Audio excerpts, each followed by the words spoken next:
At the current rate of progress, the Metropolitan Police will remain disproportionately white for another 100 years. There is not a single Chief Constable from a black or minority ethnic community.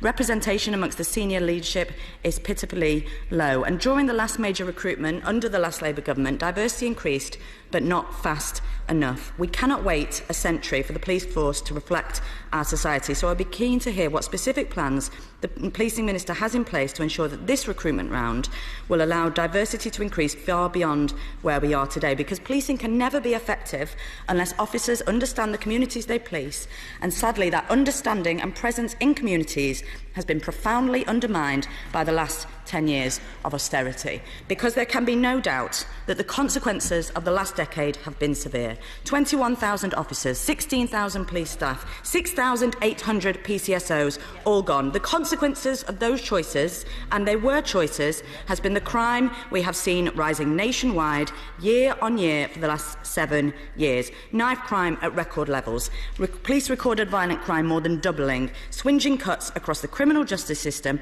have led to the lowest ever prosecution rates across all offences, and in the words of the End Violence Against Women Coalition, rape has been effectively decriminalised as just 1.4% of offences are prosecuted. There can rarely have been a more challenging climate for our police, or a more fundamental failure of the last 3 Conservative governments to keep its citizens safe and to deliver justice. So it is in that context extremely welcome to witness the recent conversion on the necessity of recruiting additional officers. But we know that the know-how of experienced officers that they brought to the job over the last 10 years is gone for good.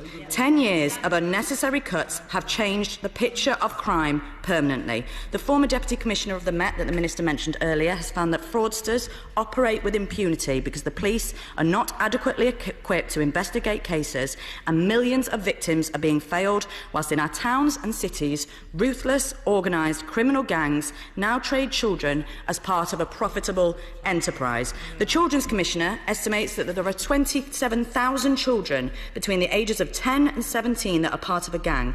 And it's not just police cuts, as we've heard time and again, but the soaring numbers of children in care, who are homeless, who are living in temporary accommodation, who are excluded from school, who cannot rely on youth services, on social services. All of that has left them lacking in resilience, in support, and horribly vulnerable to the exploitation of gangs. So it will take more than recruiting officers, as welcome as that recruitment is, to bear down on the complex picture of crime in this country as it stands today.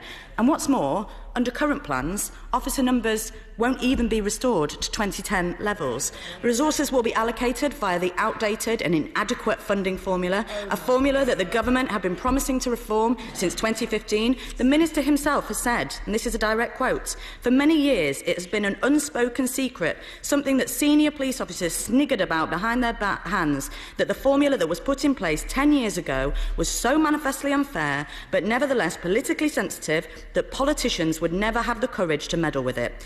During the 4 years that I was Deputy Mayor for Policing, there were constant complaints about the police formula, and nobody really had the cojones, if that is parliamentary language, to get a grip on it. Does the Minister wonder whether using what he called a manifestly unfair method to fund his recruitment pledge is the right thing to do, and when will he get the cojones to reform it?"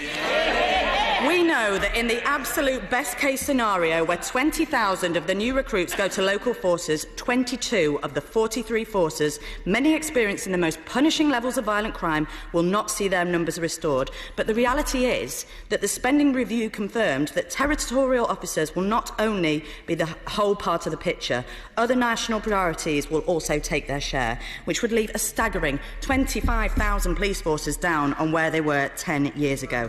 Greater Manchester down 1,000, Hampshire down 700, Merseyside 600, Staffordshire 400, the West Midlands down 1,100. Across the length and breadth of this country, communities that will have heard the Prime Minister's promise to restore police numbers are set to be badly let down. Is this, Mr Deputy Speaker, not fundamentally a question of trust? Are these not the same communities that heard the Prime Minister's promise to invest in them and then witnessed the local authority Fair Funding Review cut £320 million from hard-pressed councils? Will those communities not have a right to ask whether promises made seem for this Prime Minister to be harder to keep? Yeah.